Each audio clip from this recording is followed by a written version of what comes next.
Okay, so to follow up with the issues with the Prairie Inn in Evanston, Wyoming, I am very frustrated, because when the police officers came to the scene and I was trying to check out, and the police officer went in the back, a African American police officer, he talked to them and he came out with what he said was the contact for the owner of the establishment.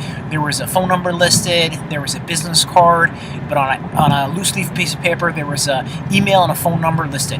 I called the phone number multiple times and never got anyone to pick up, who was supposedly the owner of the establishment, the Prairie Inn. The email went to a H. Welling at AOL or something like that, which I believe is this woman, Haley Welling, who was the woman who was coughing uncontrollably and who was the quote-unquote on-site manager. After doing a little research, is how that shows up on a woman's Facebook, Haley Welling. Now, that is not, as my understanding, the owner of the establishment. I called back and talked to another woman, Nicole, quote unquote. I don't know if that was Haley. It sounded like Haley, honestly.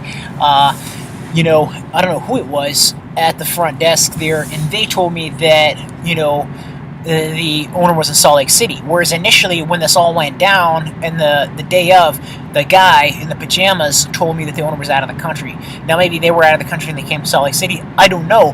But again, we're looking at, with 2020 vision, it looks like fraud. It looks like that guy's lying about that. He's also lying about many other things. The guy was wearing the pajamas and who checked me in. So you have a problem where not only is he lying to me, they lied. The two people who were working the front desk, the man in the wearing pajamas and the woman who was coughing uncontrollably, they lied to the police officer about the contact for the owner of the establishment, because that's what I requested when I was there physically. And I said, I'm going to check out, hey, these guys are doing a terrible job. There's some real problems in terms of professionalism, customer service, and health code violations going on at this establishment.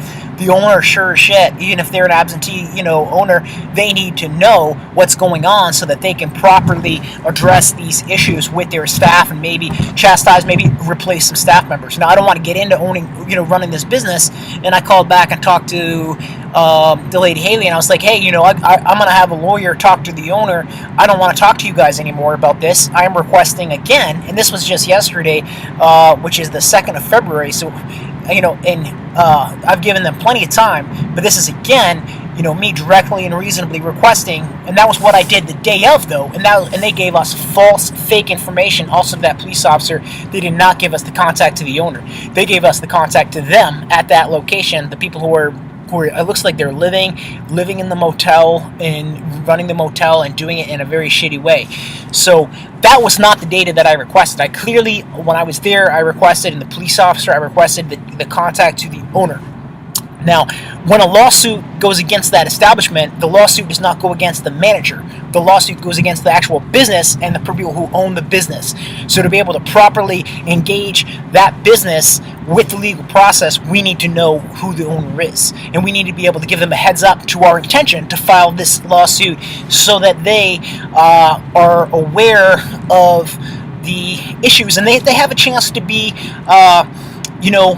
to be a good owner and to actually engage with us in a proper fashion and address those issues in a way outside of the courtroom, so that we don't waste the local lawmakers, the local justice department's time with this sort of trivial bullshit. So, I really empathize all the way around, and I'm trying to be like, sort of like right from the get-go, I'm trying to be sort of, take the high road and help these guys, nurture these guys into a more of a professional way of doing things in terms of their customer service, etc., and help them improve and help point out and address the issues that I went into that I ran into in a constructive way, and not be just a voice yelling in the dark, and not just be a negative, but be a constructive. But you have to do that with the owner if the people who are on site are doing things so grossly wrong, and who are just so not willing to be, held responsible, to be held accountable, and to do things in a professional way. And when there's a lapse in that professionalism and there's a problem there, you need to go up the next ring. And if you're going to file a lawsuit against a business, you sure need to get in contact with the owner so that you know the proper place to send that information, and you need to give them a chance to notice of intention for a lawsuit, but you also need to give them a chance to, you know, in a respectful and a polite way, address it outside of the courtroom in a diplomatic way. So, I'm kind of dead-ended with these guys. This woman Haley, who was coughing uncontrollably, and the guy in the pajamas who was 15 minutes late to the front desk. And my analogy is, just to better prove this, since I have a minute, if I go into a convenience store and I buy a bottle of soda, water, Gatorade, iced tea, milk, you name it, and I drink that thing, immediately I spit it out. Maybe the milk's bad, maybe there's something wrong with or fruit juice, or or even liquor, or anything. It doesn't matter what it is. The business that is selling that product, which was in a container, is totally liable and at fault for selling me something that's making me sick. And I am not at all responsible for having to consume the rest of that beverage. Now, the parallel is with this room.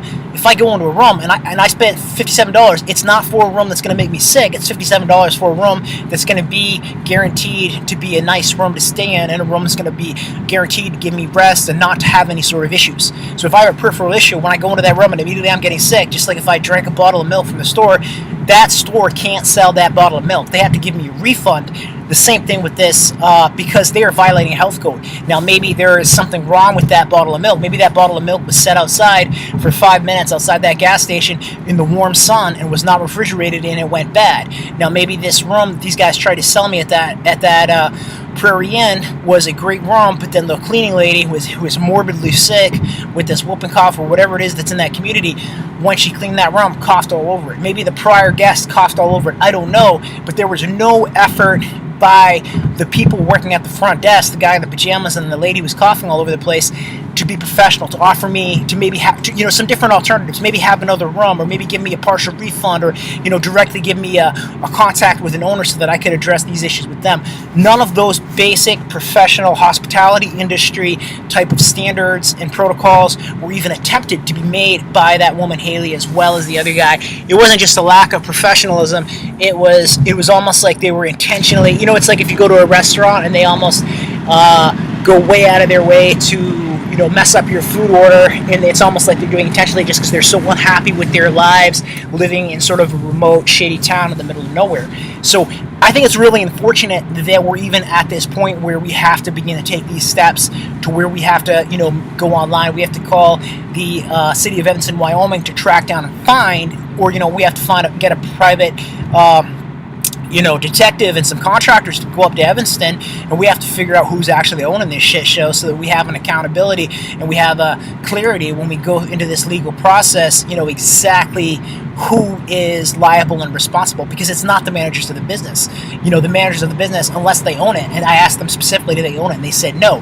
Now, granted, they've lied about many other things. They lied about the owner being out of the country, unless there's actually data to prove that they were out of the country. I don't know, but I've never been provided that.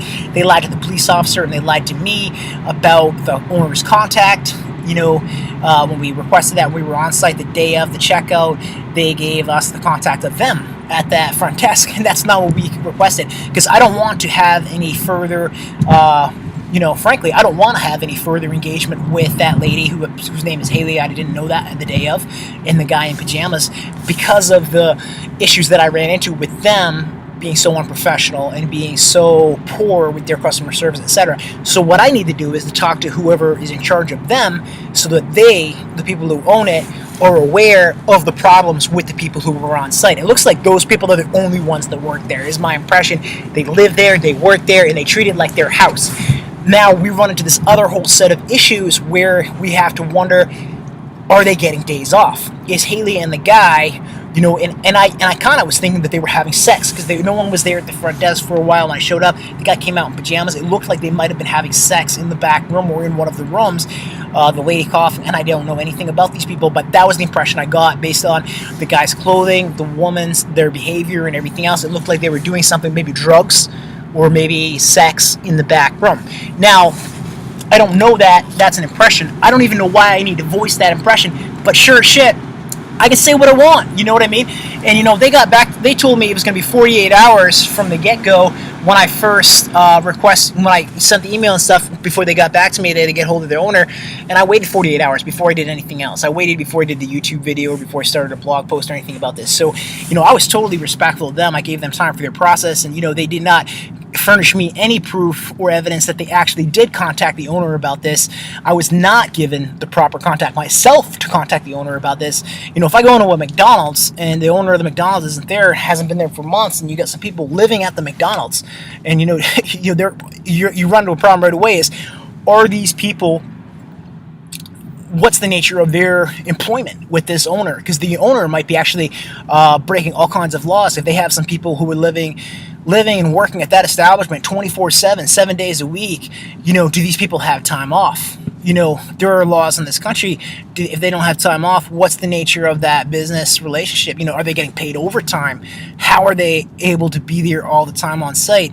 And all of a sudden, all of these types of questions are raised, and the owner of the business, the Prairie Inn, has to be looked under more scrutiny, because maybe they created the scenario where Haley and the guy in pajamas who were working there the night when I went there, their customer service was so bad because they are not getting adequate time off.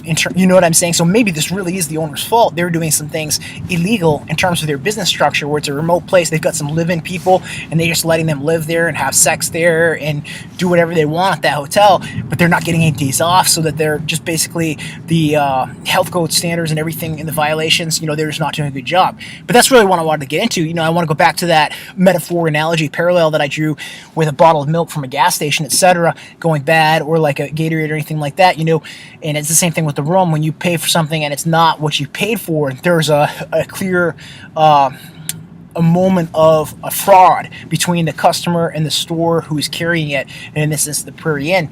But where exactly is the data to support the fact that these guys have a owner out of the country where they said that? And why are they giving the police officer and me, when we were there, fraudulent contact information for them, where I requested contact information for the owner? Because I don't want to deal with them. You know what I mean? We want to do a legal process in a clear, respectful, and way with the owner of the company, and the issues that we ran into with the on-site managers need to be brought to their attention. So we really don't want to be talking anymore to them at all when we were there the day of with the police officer, and after being 10 minutes in the room and requesting a refund, etc. We wanted to contact the owner, and we wanted to move on, have zero contact with those people. Now the problem is, they gave us fraudulent contact to the owner. They gave us contact to them, the people who were there on site and who didn't want to talk to me, and now they're going to play this stupid game online, and they think they don't need to be respectful, they think they don't need to be accountable, and that they think it's okay that they gave us the wrong information. Unfortunately, that's all wrong. You know what I mean? And I am more than positioned to send people up there, whether it's a private investigator, whether it's a private contractor, to go up there physically to Evanston, Wyoming, and figure out exactly how that business is structured. Are those people getting time off? Are they working there all the time, around the clock? Is that business structured in a legal way? Who owns that business? And if we were calling this Chamber of Commerce, etc., where they are at physically, and what the nature of that business is, and are there issues with that business incorporated in a way that's illegal, or in a way that's creating these problems with their staff that are all preventable in terms of the way our system is, where we, after 40-hour work weeks, we require overtime, and blah blah blah. So all this stuff, someone in the chain of command with the Prairie Inn is accountable for the problems that I ran into, and someone is making mistakes within our process in our country and everything, like the laws and everything like that. So we, 100% need to find out, 100% need to hold them accountable, and more than getting a refund at this point, I think that business needs to be properly chastised, because there is a system, and they are violating the system. If you have a bottle of a beverage in a gas station and it's getting people sick, you violated a health code. If people are going into a room in your motel and it's not properly clean and presentable, and they're immediately getting sick, you have violated health codes. Hospitality industry, and you don't need to be renting rooms if you can't properly clean them. If you only got one cleaning lady and she's sick and she's living there and she doesn't have any days off, and she doesn't get a chance to have a day off if she's sick, and she's making the rooms all sick when she goes in there to clean them, you have a poorly and illegally structured business and will need to be held accountable in court and maybe need to go out of business. So that's where we're at.